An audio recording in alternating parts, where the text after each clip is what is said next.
네, 안녕하세요.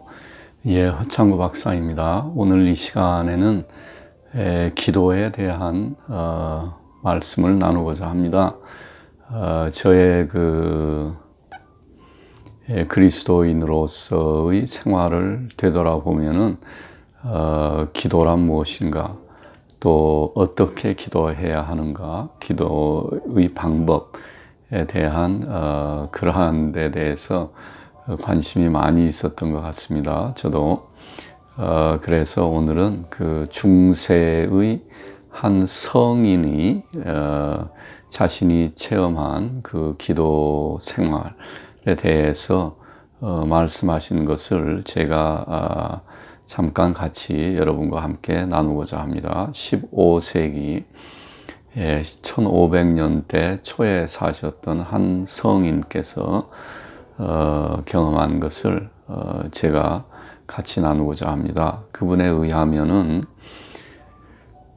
처음에 우리가 그리스도인이 되어서 기도의 생활을 시작하게 되면은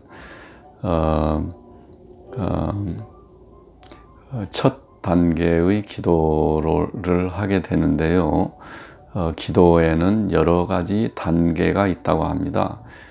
즉 이제 성인에 이르기까지 기도의 그 단계를 그분은 말씀하셨습니다. 그분께서 말씀하시기를 우리 영혼의 안에는 여러 가지 방이 있다고 했어요. 여러 가지 성이 있다는 것이죠. 많은 성이 있다는 것입니다. 어떨 때는 성이라고 표현하기도 하고 또 어떨 때는 방이라고 표현하기도 하셨어요. 그분은 그런데 그 방에 처음 그리스도인이 되신 분들이 그러니까 이제 처음 기도 생활을 하신 분들이 기도를 할 때는 그 처음 방으로 들어간다는 것입니다. 그래서 그 방에서 기도를 하게 되는데 그 여러 가지 우리 영혼의 내부에 있는 많은 방 중에 그 어느 방에 예수님이 거하고 계시다는 것이죠. 그 많은 성이라고도 표현하고 방이라고도 표현하셨는데 그 여러 방 중에 한 군데에 예수님이 거하신다는 것입니다. 그래서 그 기도의 방에서 예수님을 만난다는 것이죠. 그런데 초보자가 기도를 시작할 때는 그 처음으로 들어가는 방에는 예수님이 계시지 아니하고 그곳에는 많은 파충류가 있다고 합니다. 이 파충류라는 것은 이제 사탄이 아담과 이브를 유혹할 때 뱀의 형체로서 이브를 유혹하지 않았습니까? 그래서 이분은 이렇게 유혹하는 그러한 영들을 이제 그 사탄을 아주 혐오하는 그런 의미에서 이와 같이 파충류라고 표현하셨던 것 같아요. 그래서 처음 들어가는 방에는 많은 파충류가 있어서 이 파충류들이 계속 유혹을 한다는 것이죠. 그래서 기도를 할 때마다 파충류가 나타나서 유혹해서 못하게 만들고, 그래서 기도하려고 하다가 또 그만두고 뭐 텔레비를 본다거나 뭐 여러 가지 유혹에 휩쓸려 다닌다는 것입니다. 그러다가 이제 어느 단계가 지나가면은 두 번째 방으로 들어간다고 해요. 이 두 번째 방이 이 영적인 생활에 있어서 가장 중요하다고 합니다. 그런데 이 두 번째 방에서 이루어지는 기도 생활은 기도할 때 계속해서 파충류가 또 들어온다고 합니다. 그래서 파충류가 와서 유혹해서 또 넘어지고, 하지만 이때의 특징은 그렇게 넘어지면서도 계속 예수님을 찾고 싶은 이 어느 방엔가 계시는 이 예수님, 마치 숨바꼭질을 하듯이 어느 방엔가 계시는 예수님을 찾고 싶은 마음이 있기 때문에 당해서 유혹에 빠져 넘어지다가도 다시 일어나서 또 기도하고, 그러다가 또 넘어지고 또 다시 일어나서 기도하고 그런 생활이 반복된다고 합니다. 이 두 번째 방에서는.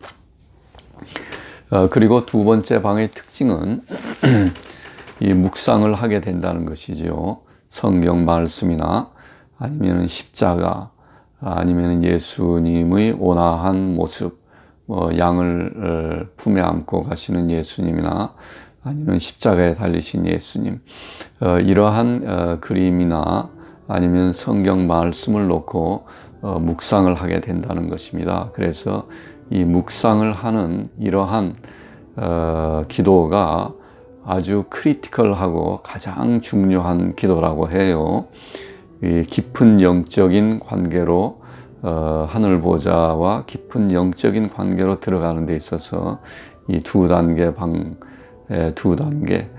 특히 유혹에 빠졌을 때 일어나서 다시 또 기도하고 또 성경 말씀과 예수님의 그림을 생각하면서 묵상을 하는 그러한 기도 생활이 매우 중요하다. 그분은 그렇게 말씀하셨네요.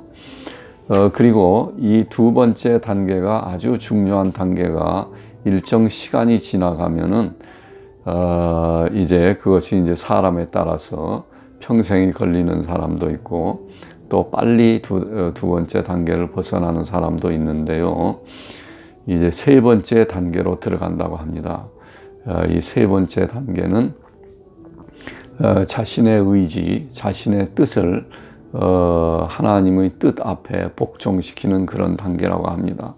그래서 그 단계에 들어가면은 예수님을 즐겁게 하려는 그런 마음이 끊임없이 생긴다는 것이에요. 그래서 그 목표를 향해서 항상 즐거움과 예수님을 기쁘게 하려는 그 즐거움, 또한 자신의 뜻을 하나님의 뜻에 굴복시키려는 그러한 즐거움으로써 기도 생활을 하게 된다고 합니다. 이 세 단계에 들어가면은 이제 파충류도 거의 나타나지 않는다고 해요. 그리고 가끔 가다가 이 파충류가 나타나지만은 그때는 이 파충류의 유혹도 기도 생활에 도움이 된다고 합니다. 왜냐하면은 이러한 그 파충류의 유혹을 통한 시련을 통해서 기도 생활이 더욱 견고해지고 예수님을 기쁘게 하려는 그 마음이 더욱 강해져서 결국은 더 높은 기도 생활로 이끌어 가기 때문에 이러한 유혹마저도 이제 도움이 되는 단계에 이른다고 합니다. 그래서 이제 처음 기도 생활을 시작하는 분들은 이 파충류가 막 범람을 해서 만만하기 때문에 막 훔쳐가는 것이죠. 그 사람의 마음을. 그러다가 두 번째 단계로 들어가면은 이제 좀 만만하기 때문에 좀 파충류 중에서도 좀 센 놈이 나와서 가끔 가다가 치고 빠지고 하는 것이죠. 하지만 세 번째 단계로 들어가게 되면은 이제 이분들을 이제 파충류가 무서워서 이제 함부로 접근을 못 하는 것이죠. 그래서 이 세 번째 단계가 는 이제 승리하는 단계고, 정말 기도의 생활을, 기도에 몰입하는 오직 예수님만 즐겁게 하기 위해서 사는 그러한 단계라고 합니다. 그리고 이 세 번째 단계를 지나게 되면은 네 번째 단계로 들어가는데요. 이 네 번째 단계에는 이제 초자연적인 현상이 나타나는 기도의 단계라고 합니다. 그래서 이 단계의 기도를 들어가면은 이제 반드시 성령님의 도움을 받아서 성령님의 인도하심으로 이 단계의 기도 생활에 들어간다고 해요. 그래서 이 단계에 들어갔을 때는 이제 3단계, 세 번째 단계에서는 기도가 자신으로부터 시작해서 하나님에게서 끝나지만은 이 네 번째 단계부터는 기도가 하나님으로부터 시작해서 자신에게서 끝난다는 것이죠. 그리고 깊은 영혼의 즐거움이 있는데요.